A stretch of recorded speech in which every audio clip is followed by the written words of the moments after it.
What's going on, guys? Welcome back to another video. In this video, we're going to be talking about Palantir and how it looks like they are about to receive a contract from United Airlines. This is pretty big news, especially ahead of their double-click demo day event. We're also going to go over some of the unusual options activity that I have been seeing, and I'm going to give you guys a specific options play to look for if you want to play the actual demo day event. So nothing I say in these videos is financial advice. These are for educational and entertainment purposes only, but I want you guys to be able to use this play as an example of how I trade events. Now, it's going to be slightly different because there's not going to be as much implied volatility baked in as there would be with an earnings event, but it's going to be the same process. We're also going to go over all of the things we need to look out for this demo day coming up. So we have a lot to go through in this video, so make sure you guys stick until the end so you guys are up to date on everything that is happening with Palantir. And before we get into all of that, if you guys would like to earn 2 free stocks with Webull, valued up to $1,850. Make sure you check out that link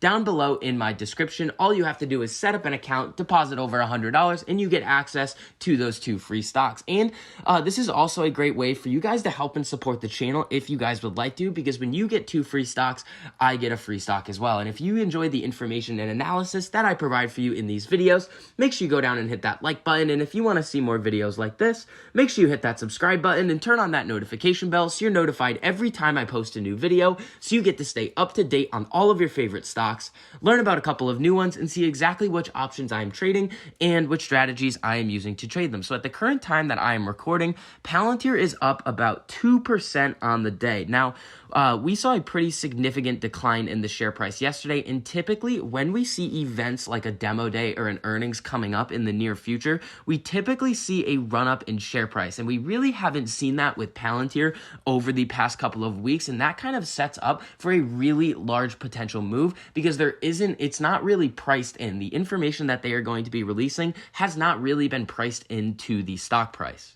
So now let's take a look at some of the unusual options activity for Palantir. I've gone over this in every single one of my Palantir videos over the last couple of weeks, and it gets crazier and crazier every day how many contracts are being held out in the market right now. When we come over to the option chain, we're going to be looking at the April 16th, 2021 expiration date. This has really no time till expiration, and when we look at these $25 contracts, that's the strike price of these contracts. If you don't know options too well, the open interest on these is 81,725.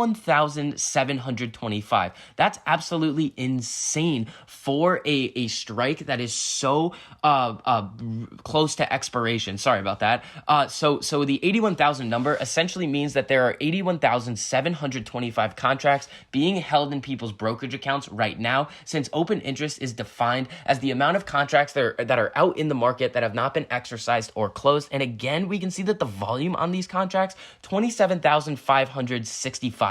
That is the amount of contracts that have been traded, so bought and sold just today. We come down a little bit further. The 26s have a pretty high open interest as well, which is pretty interesting to see because typically we see these really high open interest spikes in multiples of 5 in the share price. So when we come out to these 30s, 72,235. People are really betting on Palantir making a massive move by Friday. So these contracts are completely able to expire worthless. That is extremely possible. And when we take a look at the puts as well, we really don't see anywhere near as close as high an open interest or a volume like we see on the call side. So options traders are extremely bullish on Palantir's demo day. And the reason for this, in my opinion, is that we haven't seen a run-up into this event. Typically, when we don't see a run-up in share price and the actual market doesn't price in the potential information that is going to be released at a substantial event, it usually sets up for a really big move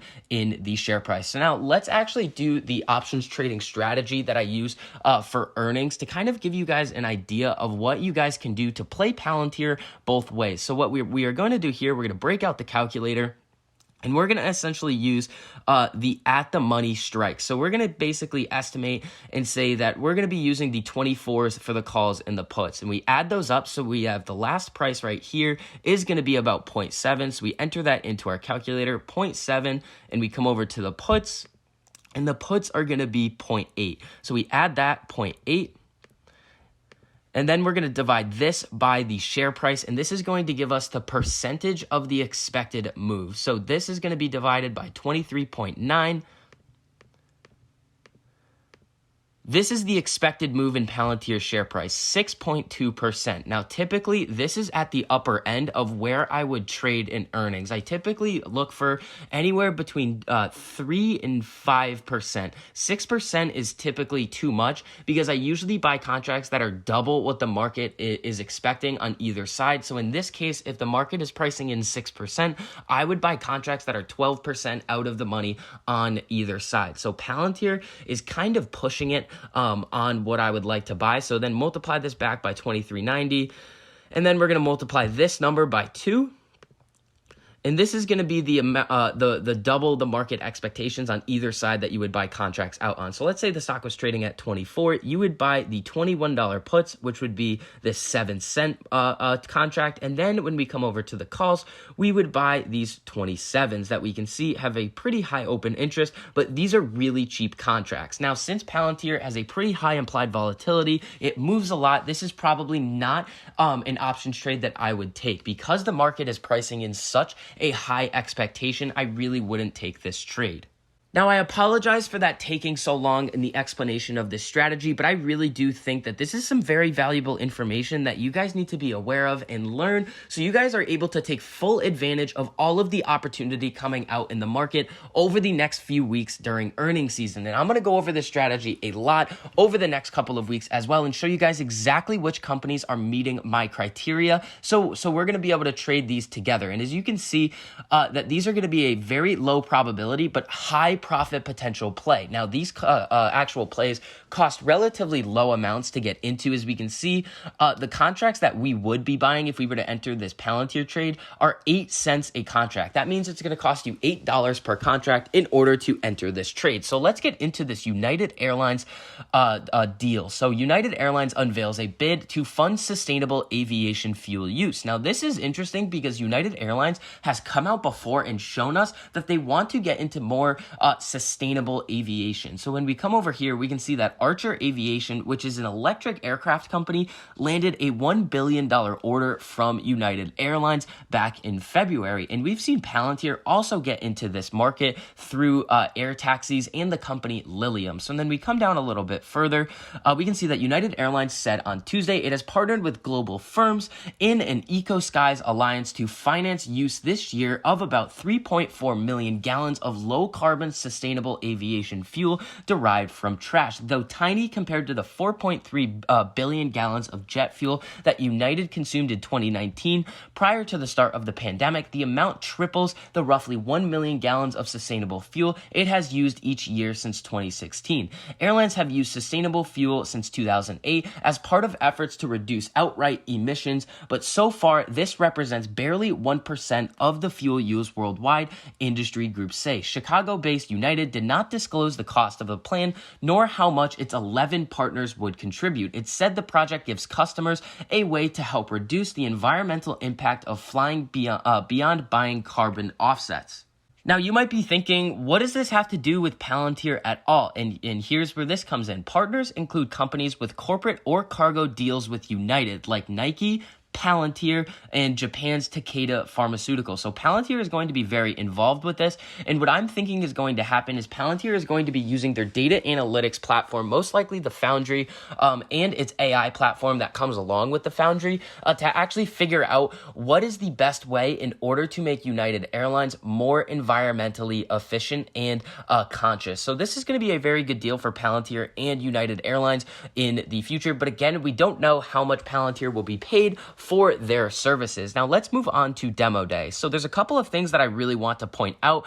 So the first event is going to be this double-click demo day, and it will feature in-depth demonstrations of Palantir Foundry for life sciences and industrials. Palantir's customers in these verticals include Merck, NIH, NHS, 3M, and BP, which I think BP is the most important piece of this puzzle right now. We saw that through the ERP suite that Palantir released a couple of months back, that BP was able to save $50 million of working capital within 2 weeks. If Palantir throughout this event is able to explain how exactly they were able to do this, this is going to be really great news. Palantir has kind of been a little hush-hush over the past couple of weeks with their contract amounts that they are receiving from these companies and how their software works. And these demo days really give us a good insight into how Palantir's software works in real life examples. We saw in the last demo day, it was really cool if you guys were able to watch it. They gave a lot of real life examples of what their Gotham platform was able to do along with their Foundry. But BP, in my opinion, is going to be extremely important. And we also have PG&E, where we saw recently that they are going to be investing $200 million to $300 million into Palantir's technology over the next couple of years. And let's see if they say anything about this in their demo day tomorrow, about what they are going to be actually doing with this money. So those are some of the really important things. And we also received some updates on exactly what they are going to be talking about in their demo day, which I want to go through with you guys as well. So Foundry harmonizes data models across all organizational domains, thereby establishing semantic links between IoT, Internet of Things, time series data, and supporting metadata. The ontology can then be used to provide inputs to models which mirror an organization's real world operations. So we have a lot of interesting things here. These are pretty technical, but when you watch the demo day, you really have to pay attention to the basic things that they are telling you, because they are going to go over a lot of very complex things that the everyday person may not understand. But the institutions and all of the people who own Palantir most likely are going to be able to interpret this better than the everyday retail investor can. So the moves based on the share price after this demo day are really going to show how much confidence that institutional investors have in this technology going forward. So when we come back over to the chart of Palantir at the current time, again, this stock is trading at up about 2.2% today, which is a good sign to see ahead of this demo day. It's going to be very interesting to see what the price action is going to be after Palantir has its demo day event. Now, this event is going to be during market hours. So tomorrow we are most likely going to see a lot of volatility in Palantir's share price. So that is going to conclude this update on Palantir. If you guys enjoyed the information and analysis that I provided for you in this video, make sure you go down and hit that like button. And if you want to see more videos like this, make sure you hit that subscribe button and turn on that notification bell so you're notified every time I post a new video, so you get to stay up to date on all of your favorite stocks, learn about a couple of new ones, and see exactly which options I am trading and which strategies I am using to trade them. So I hope you guys had a really profitable day, and I'll see you guys in the next video.